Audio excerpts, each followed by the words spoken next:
diberikan antiretroviral.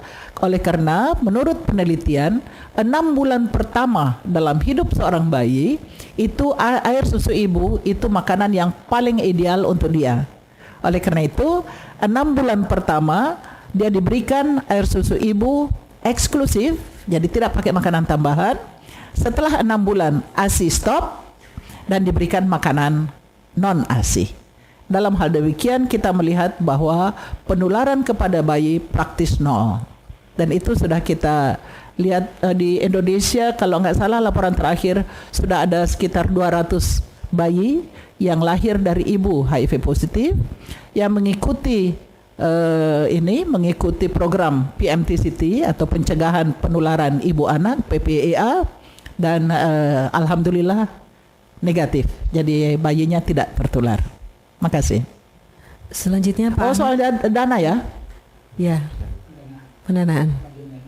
Oh, dana. Kalau dari KPA nasional tidak ada, oleh karena terlalu luas ya. Akan tetapi coba saja kalian hubungi KPA provinsi atau KPA kabupaten kota. Karena Pemda sebagai Komisi Penanggulangan AIDS juga mengalokasikan dana, dan coba saya tidak tahu di Makassar bagaimana. Ya? Pak Ahmed. Saya mau tambahan sedikit tentang social media yang dari Undip. Sangat penting pertanyaannya karena di banyak negara sudah ada semacam website untuk anak remaja yang komprehensif, yang anak-anak bisa dapat pengetahuan yang komprehensif, dan juga ada moderator yang jaga. Jadi kita arah ke situ, kita dari UNESCO juga kerja bersama sama KPA nasional untuk arah ke nanti masa depannya itu Indonesia punya sendiri yang dalam bahasa Indonesia yang komprehensif dari semua aspek yang ingin tahu bisa cari di situ, karena website itu ada social media itu punya 24 jam, kapan-kapan bisa cari. Kalau biasa hubungan risiko itu adalah di jalan malam-malam yang dokter-dokter tidak ada atau semua tidur tapi anak-anak masih bangun. Dan juga ada private ya, rahasia, bisa tanya apapun. Seperti sekarang ini saya sangat senang ya, anak-anak depan kita itu ngomong terus terang ya. Kita berharap teruskan begitu, tidak usah malu ya. Tapi kalau masih ada malu, itu dari sisi social media, internet sangat manfaat ya. Dan juga orang-orang yang di luar formal education, di non-formal, di rumah, dimanapun bisa dapat informal, juga bisa dapat ilmu karena internet itu. Kita berharap jaringan-jaringan network dari pemerintah sudah cukup lebih maju ya, karena masih ada problem. Dan juga bisa tanya apapun. Jadi social media sangat penting, dan salah satunya quiz yang kita jalankan dengan program ini, dan 10 quiz yang sudah jalankan. Kalau masing-masing ikut bisa dapat HP. Terus dari sisi dana itu tolong memang seperti Bu Naf bilang, majukan ke KPN itu di daerah, di provinsi, tapi juga di menteri-menteri itu sudah punya MOU ya, bekerja bersama untuk bergerak dari 5 kementerian untuk HIV. Dan juga dari itu mungkin masing-masing kementerian bisa punya dana dari APBN masing-masing untuk disebarkan kepada daerah atau provinsi. Dan kita bisa belajar sedikit tentang kondom atau tentang bubarkan lokalisasi. Kita ada beberapa pihak takut, tapi kita bisa belajar dari konsep harm reduction. Tolong nanti beberapa minggu depan dapat ilmu dari Pak Irwanto dari Atmajaya untuk harm reduction. Itu program yang orang-orang yang sudah adiksi untuk suntik-suntikan itu tidak bisa paksa dia untuk berhenti. Walaupun dia di penjara, dia cari sesuatu, dia cari supaya bisa suntik-suntik masuk di penjara. Jadi sekarang hampir semua negara sadar bahwa kita pakai konsep harm reduction itu berarti pelan-pelan kasih suntik yang bersih, suntikan yang needle yang bersih, dan juga kasih metadon atau obat-obat yang lain supaya itu secara pelan-pelan over time bisa menurunkan adiksi tersebut. Jadi tidak dilarang, tidak hukum atau segala macam. Jadi dari harm reduction lokalisasi itu sangat berhasil ya. dan manfaat kita bisa belajar dari konsep itu. Dan juga ada beberapa negara di regional ini, so dari sisi kondom, kalau dia mau masuk di tempat bekerja seks, itu kondomnya dia contoh ya, kita bisa belajar. Kalau klien mau beli seks, harus waktu dia selesai kasih kondom yang bekasnya kepada pihak tanggung jawab di sana. Jadi itu syaratnya supaya kita pastikan 100% kondom ada dipakai di tempat bekerja seks. Seperti itu contohnya, salah satu kita bisa belajar. Makasih. Ya baik, waktu bergulir. Ya, barangkali saya tambah sedikit mengenai itu sebab memang salah itu pikiran bahwa lokalisasi dibubarkan. Kita lihat misalnya di Thailand, Thailand, Kamboja, mereka sudah berhasil menurunkan prevalensi HIV oleh karena pemerintah berani untuk mengatakan, pertama, semua pelacuran, semua transaksi seks berisiko, wajib di dalam tempat yang ditentukan oleh pemerintah, tidak boleh di luar itu. Kedua, wajib pakai kondom. No condom, no sex. Kalau ada laki-laki yang menolak, ditendang keluar. Dan karena peraturan itu menyeluruh di seluruh negara, maka laki-laki tidak bisa pergi dari satu ke satu dan membawa penyakit. Ya, jadi ini suatu konsep yang sangat baik, sehingga memang kita harus malu karena Thailand sudah berhasil menurunkan prevalensinya, kita masih terus meningkat. Ya baik, waktu bergulir terus, tetapi masih ada 2 termin ya. Termin berikutnya kami beri kesempatan pada Gunadarma kembali. Gunadarma, Uki, Muhammadiyah, dan Mulawarman. Silakan, Gunadarma. Selamat pagi. Gak usah. Langsung. Halo, selamat pagi Bu. Pertanyaan saya yang pertama adalah, bagaimana cara memberikan sex education yang baik terhadap anak-anak di bawah umur, dan atau mereka yang berpendidikan rendah, atau mereka yang berasal dari latar budaya yang tabu untuk membicarakan seks, supaya mereka tidak terjerumus ke dalam kehidupan seks yang beresiko. Yang kedua, berapa lama jangka waktu dari terjangkitnya HIV sampai ke AIDS, dan mengapa pada pengidap HIV mengapa pada tahap HIV pengidapnya tidak perlu melakukan pengobatan? Tidakkah hal itu justru meningkatkan resiko memburuknya kesehatan pengidapnya? Terima kasih. Baik, berikutnya Uki. Uki, ada pertanyaan? Ya, Assalamualaikum warahmatullahi wabarakatuh. Halo, Assalamualaikum warahmatullahi wabarakatuh. Saya Johannes Edwin dari UKI. Ingin bertanya, kan katanya penggunaan kondom itu insya Allah 100% bisa mencegah terinfeksi HIV. Tapi saya pernah membaca di salah satu situs bahwa hampir 30% penggunaan kondom yang rutin dan benar masih bisa terinfeksi. Terus itu kenapa ya Bu? Kenapa masih bisa terinfeksi? Terima kasih. Terima kasih Uki. Berikutnya Muhammadiyah. Nama saya Frida Kakib dari FKIP.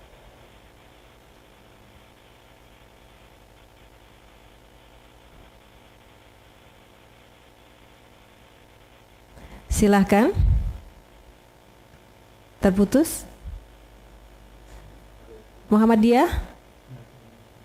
Halo, mic-nya jangan di-mute. Oke, kita lanjut dulu ke Mulawarman. Mulawarman, silakan. Mulawarman, ada pertanyaan? Warahmatullahi wabarakatuh. Iya, ada. Langsung aja pertanyaannya, untuk obat antiretroviral tadi yang katanya diberikan kepada ibu hamil yang menderita AIDS, apakah itu tidak ada efek samping lainnya untuk janin yang dikandung oleh ibunya? Ya, terus kemudian pertanyaan yang kedua, untuk bayi yang sudah terinfeksi HIV, apakah ketika misalnya dia diberikan disusui ASI oleh ibu yang tidak menderita HIV, apakah itu juga beresiko untuk ibu yang tidak terkena HIV itu untuk menderita HIV? Ya mungkin. Baik, satu lagi Bu. Yang ingin kami tanyakan yang pertama, dari tadi kita berbicara tentang efektivitas kondom dan kondom. Bagaimana dengan efektivitas dari metode-metode kontrasepsi yang lain? Contohnya senggama terputus misalnya, Bu, terutama bagi pria yang terinfeksi. Yang kedua, saya pernah membaca artikel Islam dulu pada tahun 2008 menyebutkan bahwa pori-pori dari kondom adalah 0,01 mikroskopis, sedangkan virus HIV sendiri adalah 0,0001, lebih kecil dari pori-pori kondom sendiri. Itu bagaimana Ibu dan juga Bapak menanggapinya? Dan yang terakhir, kita dari tadi tidak membahas tentang Oda yang meninggal. Apakah virus yang ada di dalam tubuh Oda mati bersamanya? Terima kasih. Baik, terima kasih. Muhammadiyah, silakan. Muhammadiyah, ada pertanyaan tadi? Halo. Ya, silakan Muhammadiyah. Ya, salam sejahtera untuk kita semua.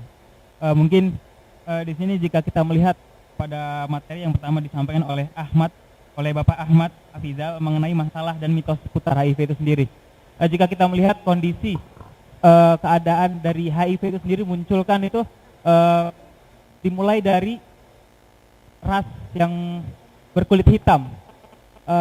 Setelah saya baca dari beberapa buku yang saya dapatkan bahwa ini adalah salah satu konspirasi yang ingin ditujukan kepada ras berkulit hitam, seperti tadi yang sudah ditanyakan oleh dari Universitas Papua, bahwa kenapa ras kulit hitam, kenapa Papua yang lebih banyak yang terkena dibandingkan di kota-kota lain. Jika kita melihat kondisinya, ini adalah salah satu yang ingin ditujukan dari beberapa kelompok ingin membunuh atau ingin memusnahkan dari ras kelompok kalangan berkulit hitam itu sendiri, merupakan salah satu depopulasi bagi dunia, ingin memusnahkan salah satu kelompok di dunia ini. Apakah melihat dari kondisi seperti itu, Bapak Ahmad Afizal selaku pemberi materi mengenai masalah ini, apakah bisa memaparkan bagaimana dengan kondisi seperti ini? Dan untuk yang kedua, untuk Ibu Nafsidah, Nafsiyah, sebagai KPAN, jika kita melihat kondisi KPAD di setiap daerah, saya sebagai orang daerah ya, jika kita melihat kondisinya, KPAD sendiri kurang begitu memberitahukan, kurang begitu menginformasikan kepada masyarakat, terutama kalangan remaja. Karena kondisinya di Indonesia ini, kalangan remaja masih banyak yang tidak berpendidikan, maksudnya tidak sekolah. Padahal mereka pun sangat mudah mendapatkan informasi-informasi seperti mengenai seksual itu melalui internet yang mudah sekali merangsang kalangan remaja untuk melakukan hubungan seksual itu sendiri. Yang pada kenyataannya dengan melakukan hubungan seksual itu sendiri itu lebih mempermudah untuk menularkan HIV itu sendiri. Ya, terima kasih. Baik. Assalamualaikum warahmatullahi wabarakatuh. Masih ada? Ya. Baik. Saya ingin menanyakan tentang pencegahan, yaitu dengan menggunakan kondom. Saya mau menanyakan kepada Bapak atau Ibu, apabila kondom itu dipakai bisa tembus atau bocor atau tidak gitu virus itu ke tubuh gitu. Jadi bagaimana kualitas dari kondom tersebut, apa bisa bocor atau tembus virus itu atau tidak gitu. Terima kasih. Ya, baik, banyak pertanyaan mengenai kondom. Silakan Pak Ahmed dulu sekarang. Silakan. Terima kasih atas pertanyaan yang sangat bagus dan penting, dan kita duduk di sini untuk supaya bisa belajar ilmu yang benar ya. Itu sangat penting, dan saya senang masing-masing tanya apapun dalam pikirannya, termasuk konsep-konsep konspirasi segala macam ya. Terus untuk pertama kali, apakah dari Muhammadiyah, salah satunya yang saya tadi tanya, memang dulu ada banyak orang curiga dengan HIV pertama kali ya, kira-kira 25-27 tahun lalu ya. Pertama kali banyak orang tidak percaya ada virus itu ya. Banyak orang bilang ini kebohongan, ada itu cuman karena kita tidak bisa meninggal dunia karena virus. Kita dari opportunistic infection yang seperti Ibu Naf tadi bilang. Jadi kita meninggal dunia dari TB, influenza, segala macam, bukan dari HIV. Jadi orang curiga itu bukan HIV, itu cuma orang TB ya atau influenza. Tapi setelah berapa tahun lewat sudah ada virusnya dari sains. Sudah buktikan sekarang virus HIV sudah bisa dengan jelas lihat dengan mikroskop yang sangat kuat pertama kali. Jadi kita bisa tolak konsep virus tidak ada dulu ya. Dan juga tolong perhatian apa yang terjadi di Afrika Selatan. Afrika Selatan itu negara mungkin yang tertinggi ya, banyak orang hidup dengan HIV ya. Mungkin kira-kira 5 juta orang ya. Itu dari pemerintah pertama kali begitu. Pemerintah Afrika Selatan selalu bilang ini konspirasi dunia. Jadi dia tidak bergerak sampai sekarang ada berapa persen ya, hampir 5 juta orang hidup dengan HIV. Sangat bahaya. Dan sejak 10 tahun lalu pemerintah dirubah dan sekarang ambil tanggung jawab serius, ada peran serius dari sisi kondom, dari sisi banyak faktor ya. Sekarang mulai menurun dari Afrika Selatan. Dan beberapa negara Afrika sekarang di 10 tahun lalu yang paling banyak menurun adalah di negara-negara Afrika Selatan yang dia sadar bahwa ini bukan konspirasi tapi ini fakta. Terus kenapa Papua? Memang sama ya. Itu tidak mungkin bisa kita anggap konspirasi karena kita harus lihat lingkungan ya, least developed population ya. Itu UN hidup untuk bantu marginalized population, orang-orang yang hidupnya yang digeserkan atau uangnya tidak cukup. Kalau kita lihat semakin timur kita pergi di Indonesia, semakin social economic factornya rendah, semakin tinggi kemungkinan dia terinfeksi karena tidak bisa akses ke pendidikan, tidak bisa akses ke kesehatan, tidak bisa akses ke informasi yang benar. Berarti kalau ada penyakit apapun termasuk malaria itu tumbuh terus. Itu masalah social economic factor, bukan karena Papua ada masalah khas ya. Kita harus belajar ke information tidak sampai karena jauh dan orangnya tidak ke sana. Jadi itu sangat penting. Dan dari sisi kondom tadi ada cara tanya kenapa bisa ini, nanti Ibu Naf akan sampaikan, tapi dari sikat saya ngomong itu kondom memang kalau salah pakai itu bisa pecah ya. Memang ada satu general practitioner yang dokter di UK, banyak-banyak yang datang minta consulting, minta counseling untuk kehamilan, itu berdua itu memang pakai kondom, tapi karena itu sangat penting kita harus belajar pakai kondomnya dengan benar. Dan kita sudah melakukan berapa facilitation orientation untuk coba kamu kasih tahu saya gimana cara pakai kondom yang benar dengan dildo yang kayu itu. Orang-orang yang coba dari awal waktu dia potong kondom tidak periksa tidak expire sampai terakhir itu punya 10 kali salah cara pakainya. 10 macam salah dari cara pakainya. Jadi gampang memang bisa kalau pakainya terlambat. Pakai dengan lotion yang tidak bisa bikin itu rusak, water based ya, khusus itu, atau ukurannya salah, atau pakai 2 kali. Itu banyak hal-hal bisa bikin kondom tidak bermanfaat, berfungsi ya.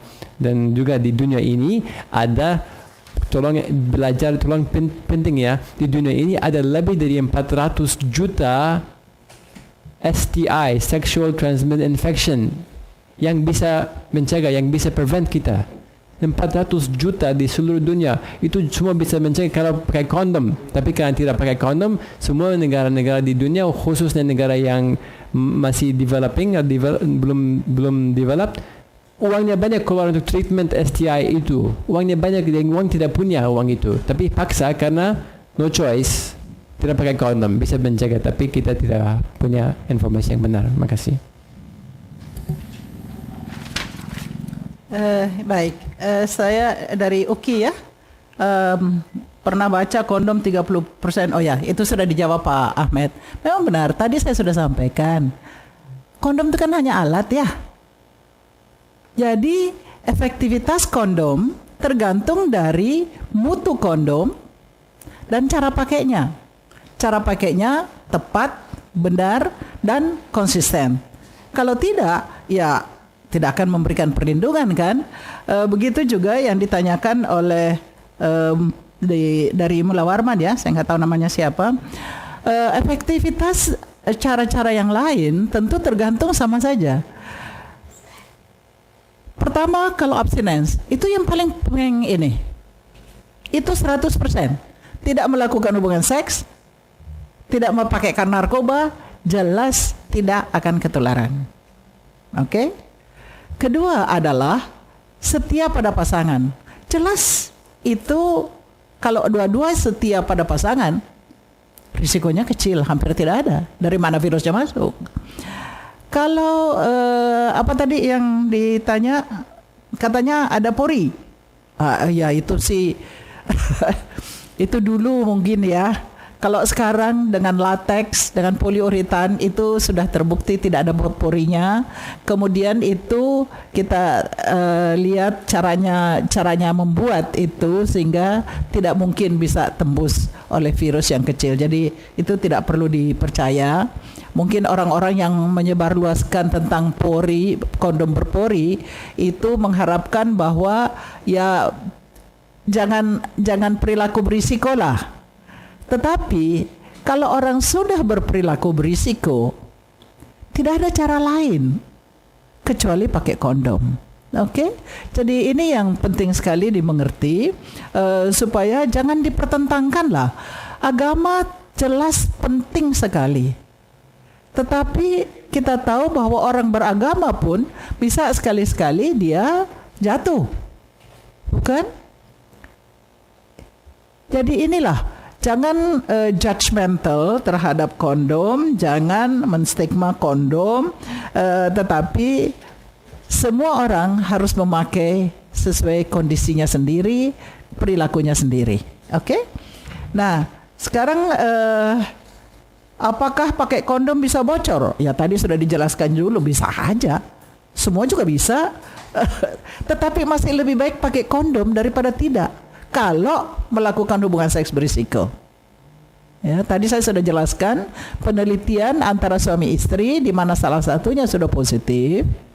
Sebagian selalu memakai kondom, tidak ada satu pun yang menularkan pada pasangannya, suami atau istrinya.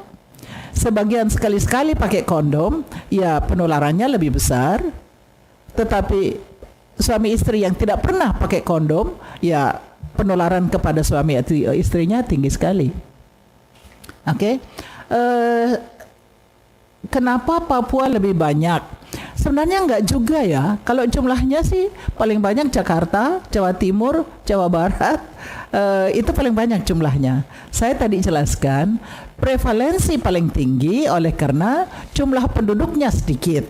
Karena kita hitung prevalensi itu, katakanlah ditemukan di Papua berapa sekarang? Mana? Oh ini.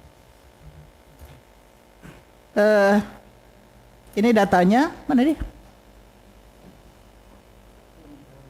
Tolong carikan sebentar. Jadi saya berikan data bulan September.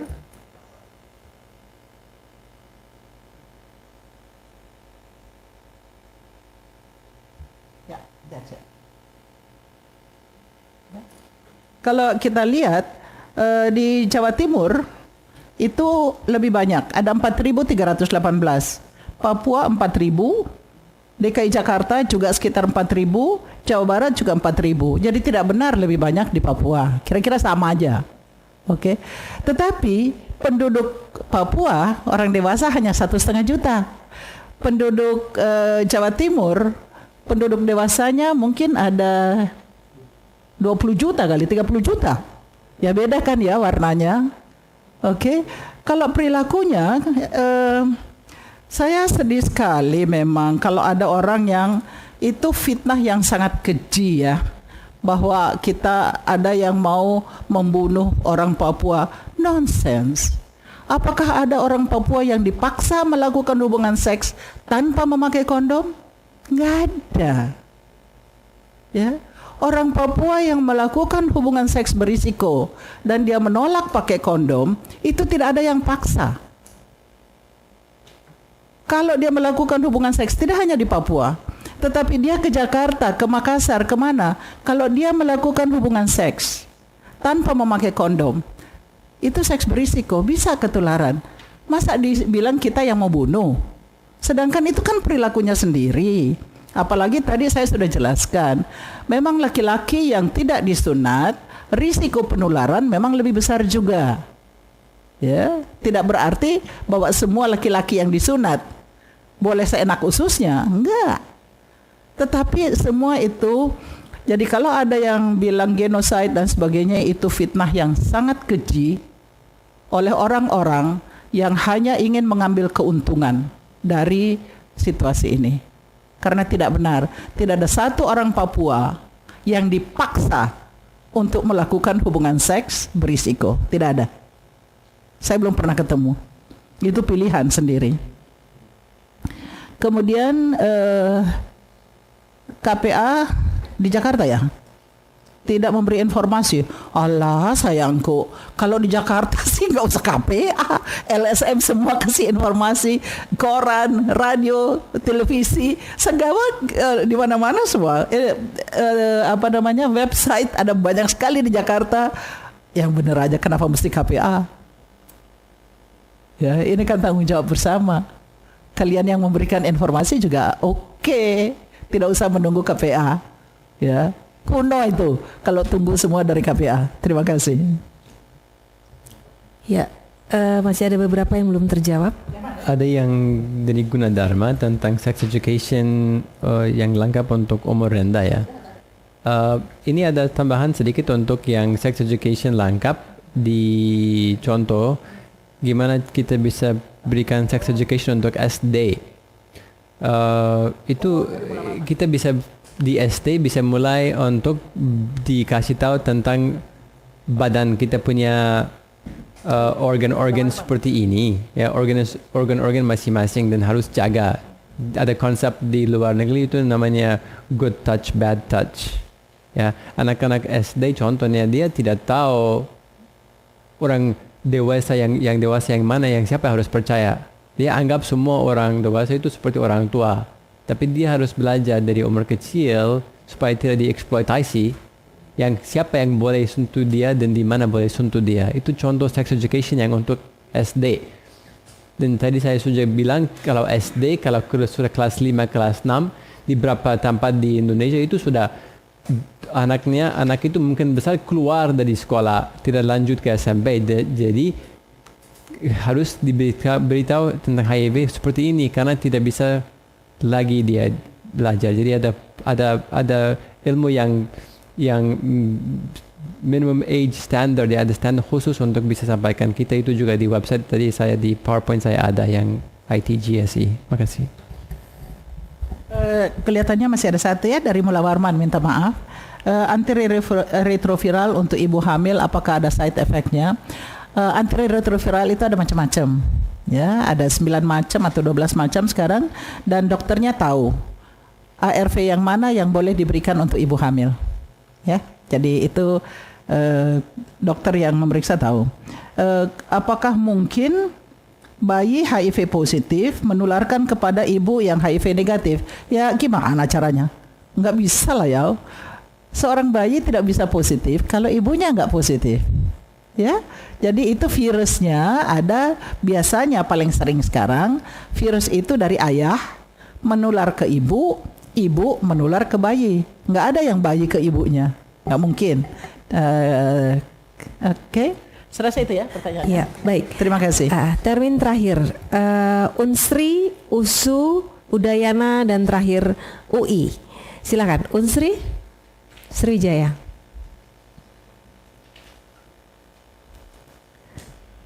Tidak ada pertanyaan?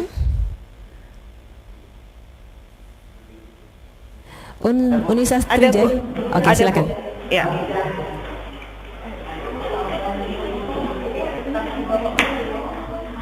Mohon yang mau bertanya bersiap ya supaya jadi cepat. Baik,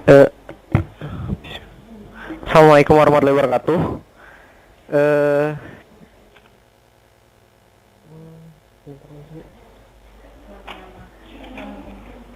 Nama saya Riki Mohon Putra, saya dari Fakultas Kesehatan Masyarakat Universitas Sriwijaya. Di sini ada hal yang ingin saya tanyakan. Tadi Ibu mengatakan bahwa lelaki yang disunat itu lelaki yang tidak disunat mempunyai faktor risiko 5 kali lebih besar dibandingkan lelaki yang telah disunat. Nah, dalam ilmiahnya